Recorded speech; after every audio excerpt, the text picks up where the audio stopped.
Hi, everybody. Welcome to our fourth Healthspan Masterclass. Today, we have Chris Lindley here to discuss the 7 Shields of Healthspan and give an overview of our framework. Chris, you can take it away. Great. Thank you, Sophia. So clearly, this is something I'm very passionate about, very excited to not only go over the 7 shields of the program, but the real reason why we want to talk with you here today is to give you the why we picked the 7 shields and what it all rolls up with. A big overarching message is to really educate all of you about epigenetics. Maybe something you've never heard, but by the end of this presentation, hopefully every one of you will be able to speak clearly and understand what epigenetics is and how it affects your health. But let's start with Healthspan. What is Healthspan? And this is a definition that I've come up with that I think summarizes it nicely. It's the difference between existing and truly living. So here in the United States of America, we have one of the longest lifespans in the world. I think the average is around 82 to 83 years. But our health span, the years that we're actually able to truly live and thrive, do the things we want to do, enjoy life, communicate with our friends, get outdoors, is only around 70 years. So that gap of 13 years, that's what we're trying to shorten with this program. So this is not a longevity per se program. However, everything we're doing will in fact increase your lifespan or your longevity. But what we're really trying to do is to say the years that you're going to be around, we want you to move, feel good, think well to the best extent possible. Why does this matter? Well, as I mentioned, modern medicine, specifically here in the United States, has gotten very good at keeping us alive. However, are we really feeling alive all the way up till the end? And we all have loved ones, our parents, our grandparents, other relatives that we can relate to those last few years of lives. Do they really want to be here? Living in a nursing home, having 24-hour care for the last decade of your life, or being on 15 to 30 different prescription medications, not being able to get outside, do those things you love to do, interact with those folks you want to interact. Is that really living? And so this program, again, is not about extending the life per se, but it's about putting more life into the life you have. So living longer is not the goal. We want you to live better. We want more adventures. This is hikes, bike rides, surfing waves, traveling, being with your loved ones, memories. One of the key components of this program we'll talk about is social connections. We want more memories. We want more time with loved ones where you're actually fully present. You're able to be with them. More strength so you can do the things you want to do. Carry your groceries in when you're 80 years old. Go for a hike. Get on your mountain bike. Ski 100 days when you're over 80. Those are the things we're looking to accomplish in this program. More freedom. And last but not least, more connection. We want to have more laughter, love, and play throughout our life.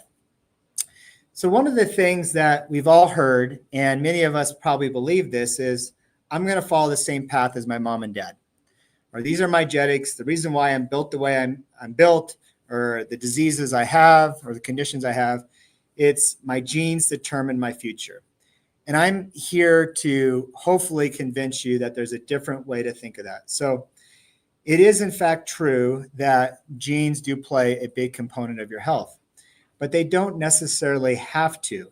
It's actually your mindset, your lifestyle, and the behaviors that dictate the majority of the outcome of your health things. And I'll explain how this happens. The concept is actually called epigenetics. So maybe this is a new statistic, but actually 99.1% of all of us have the same DNA. We're very, very similar. That 0.1% is what makes us unique. Color of our eyes, how tall we are, different features. But what turns on specific genes in our body is the behaviors and the exposures in our life. And that's called epigenetics.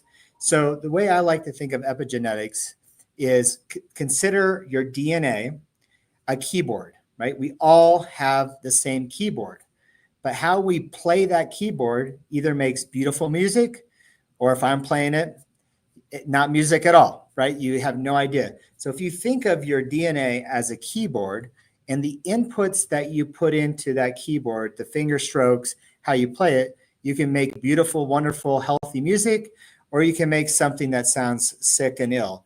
And that's the concept with epigenetics. I'm going to dive a little deeper on it. So health is not something you buy.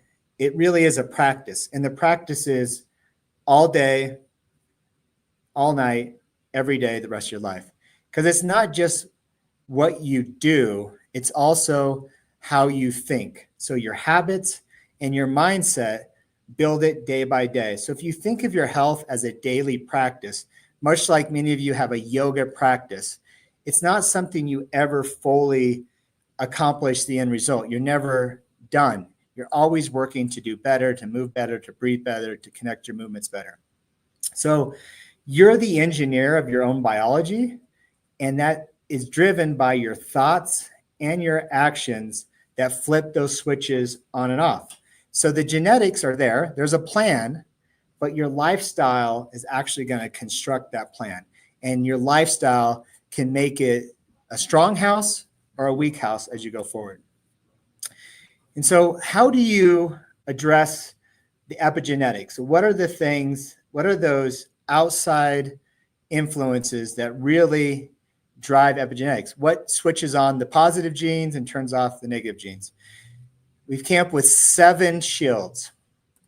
And the reason why I picked a shield for this is a shield represents strength, right? We all picture, my favorite action hero, many of you know, is Captain America.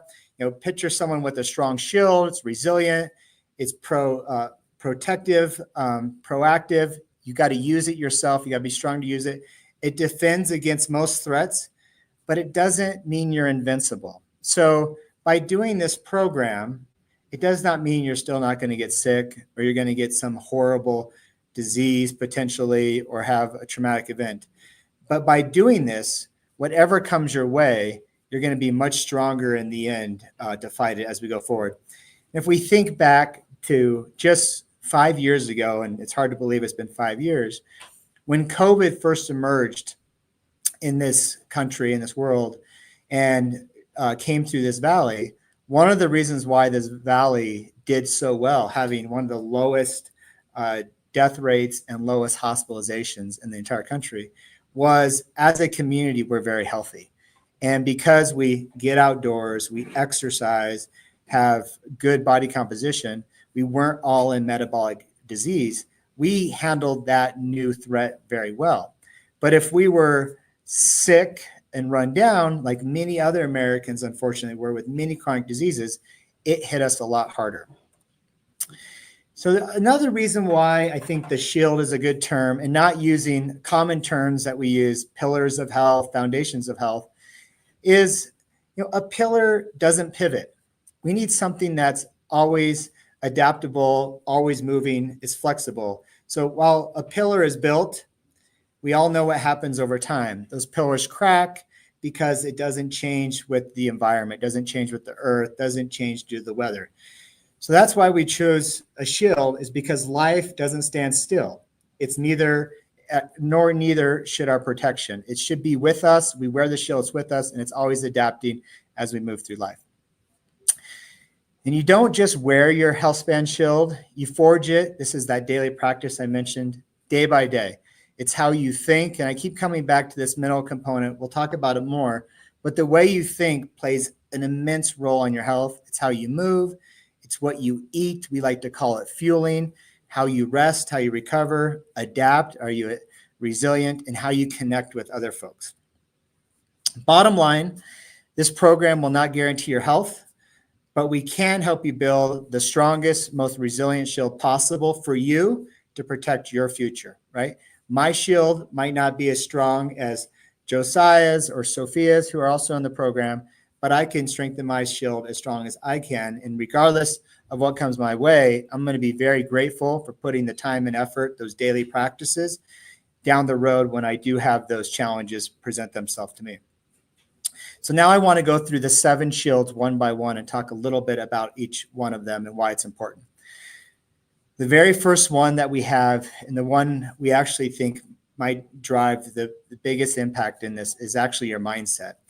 And having the great behavioral health resources here at Vail Health is terrific because all of us should be using those services to strengthen our mindset. They're not just for those that are acutely going through a challenging time psychologically. It's for all of us. It's really about optimizing your mindset, optimizing your mental health.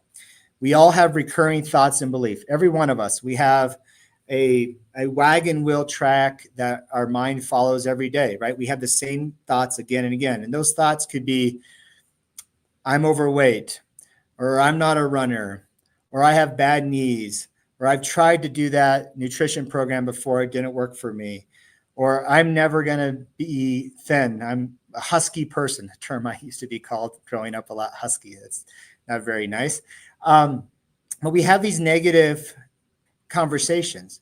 Those conversations drive our health. In fact, probably the biggest driver of epigenetics is our thought. And so if we have positive thoughts, we have optimistic outlooks, if we believe that, in fact, what we're doing is going to make improvements in our health and our life, we're going to see the benefits of the epigenetics as well. So you got to have the mental game as part of this. Obviously, the impact of a strong mindset is it's going to lower harmful gene expression, as I mentioned, epigenetics, but also our thoughts are controlled and control our hormonal balance. A lot of folks don't realize this, but for mental health, the majority of those chemicals in our brain that we actually prescribe for in psychiatry, serotonin specifically, is actually produced in your gut biome, in your stomach, 80%. And so that connection to the mind and the body is so strong. And there's actually a whole new direction in mental health. Dr. Christopher Palmer wrote a book called Brain Energy. It's fantastic for those that might want to read it. It's something that every provider on our team here has and has read. And that's really the thought that metabolic health, gut health, your overall metabolic strength really drives your mental outlook. So examples of good things that we hopefully are pushing in this program and modeling: positive framing, believing that what I'm doing, what I'm eating, how I'm living is going to improve my health, that I'm not just stuck where I'm at. Knowing your goals. So having clear objectives that are achievable, they're measurable, that you're accountable to are key on moving forward, and having that game plan. The next shield is movement. And it's not just walking. Walking is great. But all too many times we've changed the narrative from walk 10,000 steps a day, you're going to be fine. You're not going to be fine. We all have loved ones. And as they age, what happens to their body? They start shrinking, right? They get frail. That's called sarcopenia. And what happens after the age of 30, 40, 50 years old, men and women alike, we start losing lean body mass. We lose muscle. You can't keep it forever, right? You're fighting against father time or mother time. Either one of them, they're going to win. So you want to build and bank the muscle while you can, so you have it as you age. Most of the seniors, as they get older, what really takes them out is a fall. They lose their balance, they fall, they break their hip, they break their shoulder because they have no muscle to protect them. The reason why they lost their balance is they lost their muscle, and it's a quick demise after that. So the first thing is we want everybody to strength train, not just cardiovascular. We want folks to actually put on lean body mass, which is muscle. We want everybody to have a strong cardiac capability. We're calling it endurance. A lot of the things we're going to do, led by Josiah and the other coaches, is around different heart rate monitoring and how do you train at the right heart rate level. The last presentation we had was around heart rate training, and he talked about zone 2 and the different zones. For those of that haven't seen that, please go back and reference that. We're going to talk more about that going forward. Third component is mobility, flexibility. You don't want to just be stiff and fit. You got to also have the mobility and flexibility as you go forward. The impact, I think this is pretty common knowledge. We're putting muscle on. We're taking body fat off. By doing these things, we're going to boost the mitochondria, which are the little energy houses in your cell. So every cell in our body has mitochondria in it. Mitochondria produces ATP, adenosine triphosphate. That's the energy of our body. And by the program, going through the program, doing the different types of training, specifically zone 2 training, which you'll hear from your coach, we're trying to build mitochondria stores so you have more energy, not only exercising, but throughout all daily life.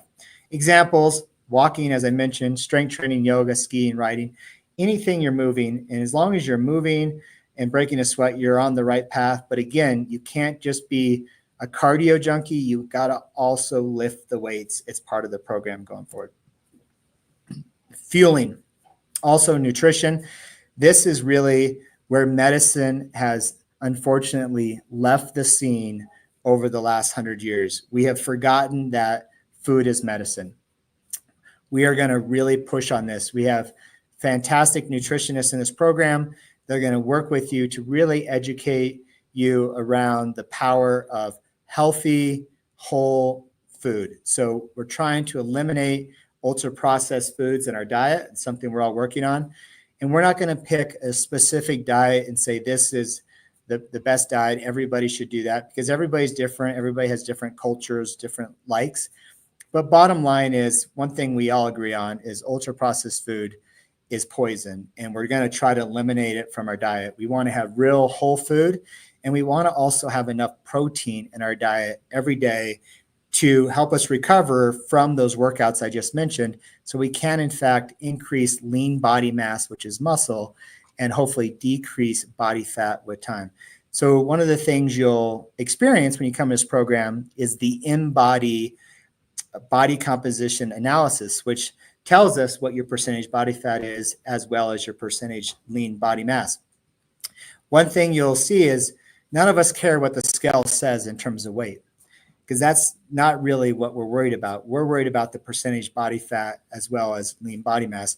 And also, where is that body fat? Is it on the outside that you can pinch, or is it in the inside around your organs? Is it that visceral fat?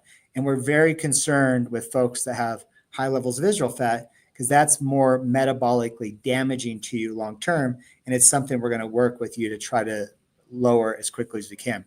So fueling, proper fueling will really drive inflammation, drive down inflammation. So if you fuel the right way, you'll reduce the inflammation, which is the cause of most illnesses, is actually driven by inflammation. But also what you eat affects your mental health, as well as the rebuilding. So that's the rebuilding of the muscle after you exercise it. Whole foods and staying hydrated. Recovery. You can't ever improve without recovery. And so for those of you that have ever lifted weights, I like to use this as an example of recovery. When you go to the gym and you have a really hard workout, by the time you leave that gym, you're exhausted, and you certainly should not be able to lift as much when you leave the gym as when you walked in an hour before, because you've broken down your muscles, you've worn yourself out. So after heavy lifting and training, you are actually weaker and more tired than when you started. We all can agree on that. But over the next few days, as your muscles recover and they rebuild stronger than they were. So you break them down for them to build up just a little bit better than they were. The only way that happens is with proper sleep, rest, and having cellular repair. So recovery is a big aspect to what we want to do. Also, as we all know, if you don't sleep well, it affects your mental health, your mood, and everything else around you. So sleep is a fundamental aspect of what we're doing.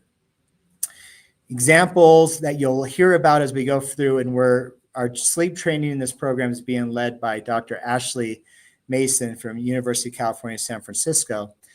And she's got an amazing sleep hygiene program. And some of the things that you're going to be educated on, like, for example, is one of the best things you can do to improve your sleep is to get up at the same time every single day of the week, exact same time. And how you pick that time is you ask yourself, what day of the week do I need to get up early? And then that's when your alarm's set for the rest of the week. So for example, for myself, I teach a fitness class on Wednesdays at 5 o'clock. So I have to get up at 4 o'clock on Wednesdays. So that means now I'm getting up every day to the best of my ability at 4 o'clock 7 days a week. And it's really had a big impact. And I can actually see that on my Aura ring, that my sleep quality, the amount of deep sleep and the amount of REM has actually improved since I made that change. So a lot more to come on that, but sleep is a big component of what we're talking about here. Connection to nature.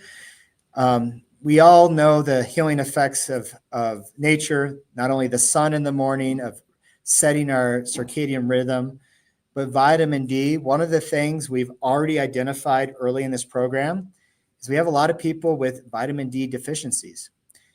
But yet we're in Colorado where we have 300 days of sunlight. How can that be? And the reason why is we've engineered our lives to be indoors all the time. We are not outdoors like we used to be 100 years ago or through all the millennia as humans have been arrived. So we want people to get outside in nature without sunscreen, getting exposed on their skin for 15, 30 minutes every day. It's very good for us. Also, just being out in nature is extremely healing. If you look to some of the best health practices globally, Japan has one of the highest health spans in the world. Their number one healing modality is called forest bathing. They go out in the forest and they walk around, they interact with Mother Nature, and they soak up some of those healing powers. So that's a big component of what we're doing here is we want people to get outside and enjoy the outdoors, not just be inside. Adaptive stressors. So an adaptive stressor is really just doing something hard, right? It's doing something that makes you uncomfortable. It could be physically, it could be psychologically, but it's a challenge. And this idea of doing something hard that then makes you stronger is called hormesis. So we grow through challenge. Back to the lifting weights analogy I mentioned, right? You get stronger by breaking your muscles down, pushing yourself very hard. You recover to a higher level going through.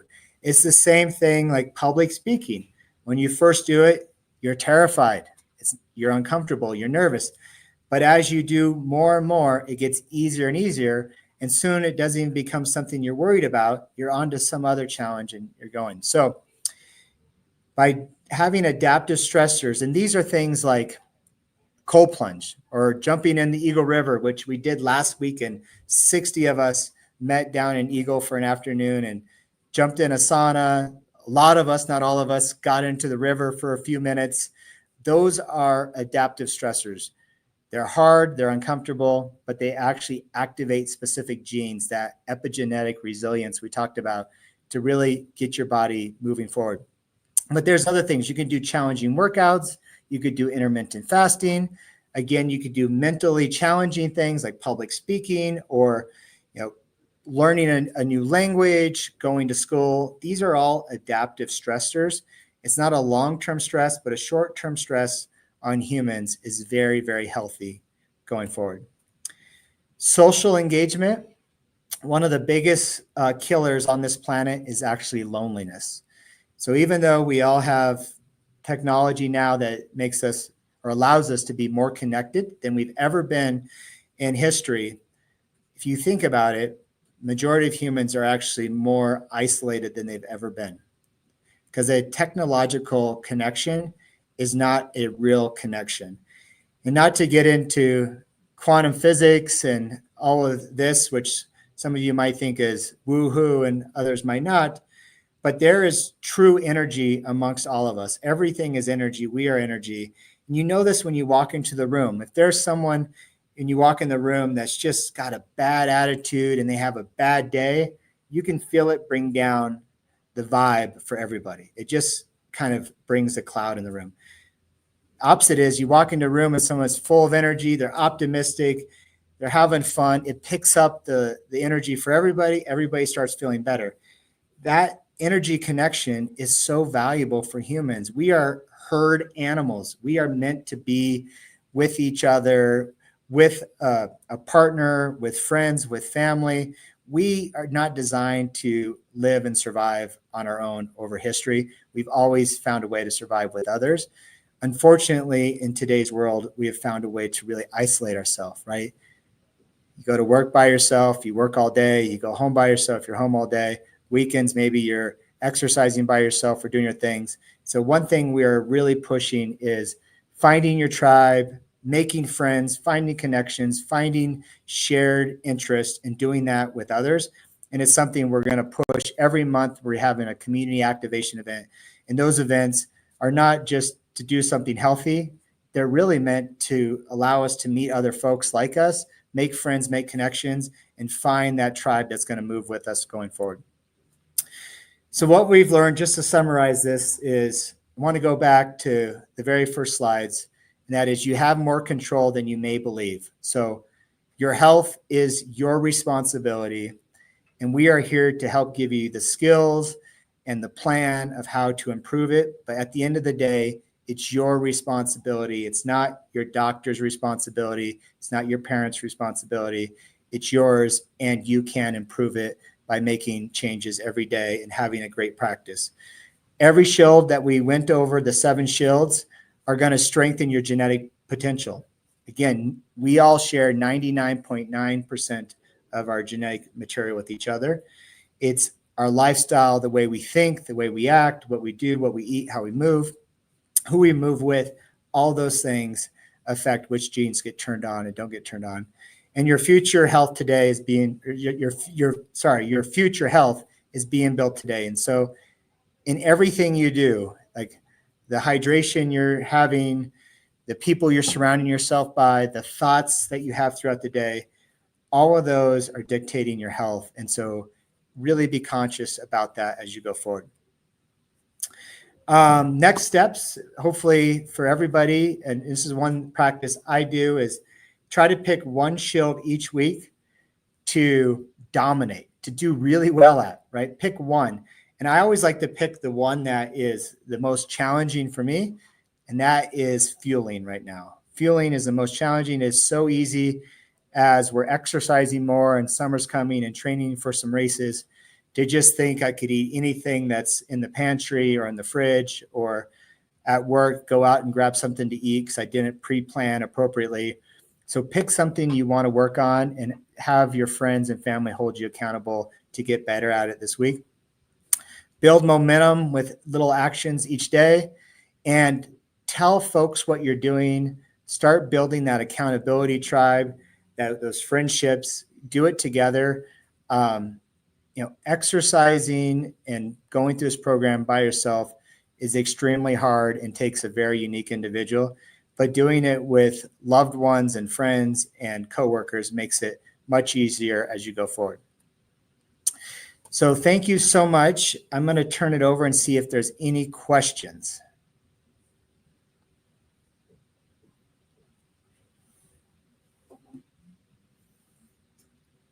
Okay, our first question is, do we have any suggestions for social connection or engagement for introverts?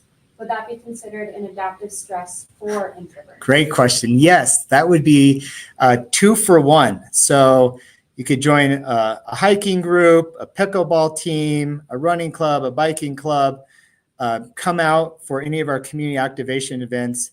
You will immediately meet new people and make connections, and it will in fact be uncomfortable and will check another box on the adaptive stressors. So I think that's a double win there if you can find a way to push through that initial discomfort. Awesome. Our next one is, how do you see the 7 shields evolving as science around healthspan continues to advance? Great question. So back to the slide I had that discussed the pillars and the foundation. And the reason why we did not want to use those terms specifically, because they're fixed.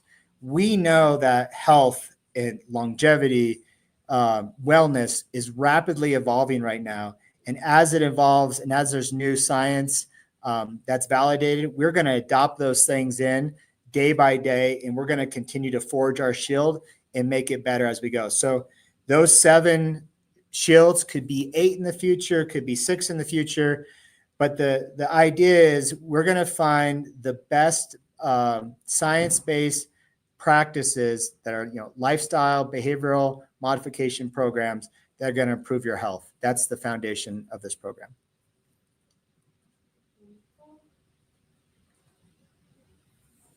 The next one is, what's our approach at Healthspan to navigate nutrition advice with so much conflicting information?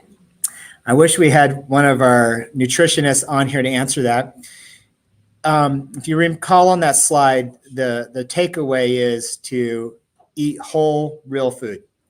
If you're eating whole, real food, you're going to be fine. You do not have to have a perfect diet. We all have days where we're going to enjoy a meal with loved ones, special occasion. That is totally fine. But if the majority of your nutrition is whole, real food, you're going to be just fine. So we're not picking a specific diet and saying this is the diet for everybody, because everybody has different goals, objectives, as well as different underlying medical conditions. So our nutritionists work with each person to have an individualized approach to their nutrition. Amazing. How do we cut through all the noise about healthspan or longevity on social media? Are Great. there any experts you like? Yes. Okay. Give me 1 second. I'm going to read through the experts I like.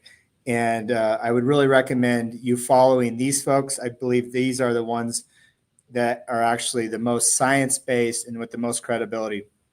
So for metabolic health, and I mentioned the power of your mitochondria, and it's something we need a whole presentation on mitochondria and metabolic health, which we'll do in the future.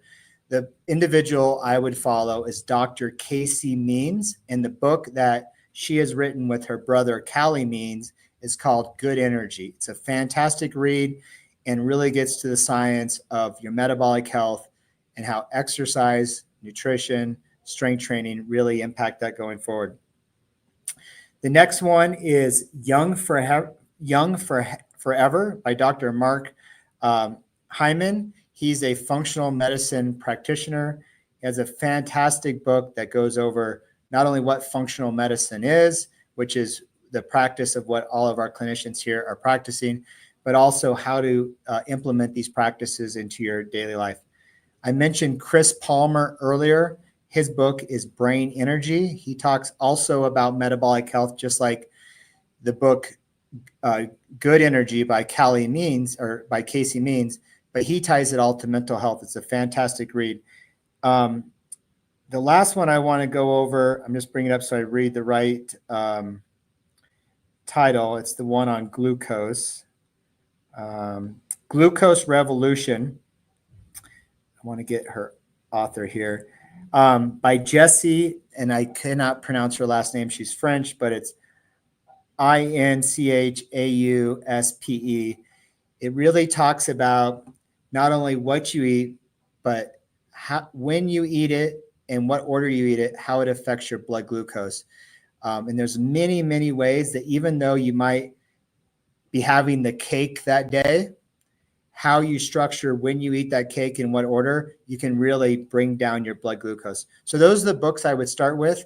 What we'll do is at the end of this in the notes, we'll put a list. We actually have 9 books that are part of the program. We'll list that out so folks can go to all those for reference. And Kyler is also giving a talk on metabolic health next week. Oh, fantastic. Perfect. Yes. Okay. Kyler's question is, do you think that there is one shield that is the most important one, or are they all important? That's a great question, Kyler. I honestly think mindset is the most important shield. It's really hard to get off the couch and go move if you don't have the mindset to do it. It's hard to eat right if your mind is telling you to go to the sweets. So I think to do all the 6 other shields appropriately, you got to be in the right mindset. And that is something that we have amazing resources here at Vail Health. We have an amazing behavioral health team. Many of you have already jumped in and taken advantage of that. A lot of you have already met Matt, who is doing our initial evaluation. And that's why your first appointment is with Matt or one of our behavioral health providers, is because I really believe it's the most important, and that if you don't get your mindset right, you're not going to be able to fully accomplish everything else. Wonderful. Ann Walters is wondering if you could please talk more about the connection between metabolic health and mental health. Yeah, Ann, great question. So we could probably spend a few hours on this, and the best book reference and person to follow on social media on this is Christopher Palmer. He wrote Brain Energy, and the whole concept behind it is that it's your ATP stores, not only throughout your body, but even in your brain, that really are driving a lot of your mental health. And to increase those ATP stores, it's a combination of the right exercise, but also the right nutrition and how to do that. And so the connection is very strong. And I really encourage you to read his great book. Again, it's something that all the team members here have been asked to read and to implement as we go forward in this program. Next one is, what's something small I could do every day to strengthen my mindset without adding another task to my list? There's so many. So one thing I like to do, because getting uncomfortable and doing something hard makes something the rest of the day easier. For me, honestly, the hardest thing I've been doing every day is at the end of my shower, I turn it to cold and try to take it as long as I can. Some days it's like 2 seconds. I'm not very mentally resilient and weak-minded. I move on. Some days, maybe it's a minute, maybe it's 2. You don't need to stay longer than 2 minutes. But that's an easy little thing that I do that gives me a win and tells me I've just done something hard. And so whatever I'm going to face later in the day, whether it's at work or just out in the community or at workout, I know I've already got one win. Awesome. And to round it out, Josiah would like to know if you Do you lift, bro? Yes. Hopefully everybody's lifting. Just can't stress this enough, but as we age, sarcopenia is real. It will affect every one of us. You cannot age and not have it affect you. And so the amount of lean body mass that you can, we're not talking about, bodybuilding, but putting on reasonable lean body mass, definitely in your 40s and 50s is key, because as you go into the 6th, 7th, and 8th decade of life, it is really, really going to be challenging to maintain that. And we're working with a lot of people in those decades, and we're going to try to maintain that. And we're going to try to even increase their lean mass and increase their strength. But it is an uphill battle. And so having it when you're younger, when it's a little bit easier, is a great thing that we should all be doing. Thank you, guys. Thank you, Chris.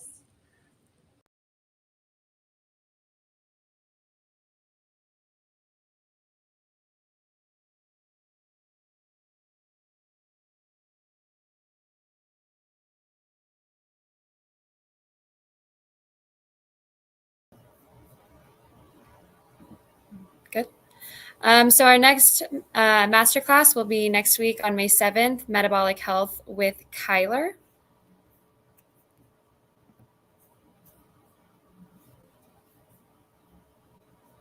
Then we will have Balancing Work and Life with Exercise with Genevieve on May 12th. Healthspan 101, we're changing the topic on this one, but Dr. Barry Sandler is going to give a masterclass on May 21st. And Jen is going to give a masterclass on nutrition for exercise on May 27th. Then we also wanted to plug the Healthspan and Wellness Retreat in Costa Rica from November 1st to the 8th. You can learn more at vailhealth.org/retreat. And that's all we've got for you guys today. Thank you so much for joining. This was wonderful. I appreciate all your questions. We will send out a link to access this video from the YouTube channel. Please feel free to share it with your friends, your community, whoever you see fit. And we will see you again next week. Thank you.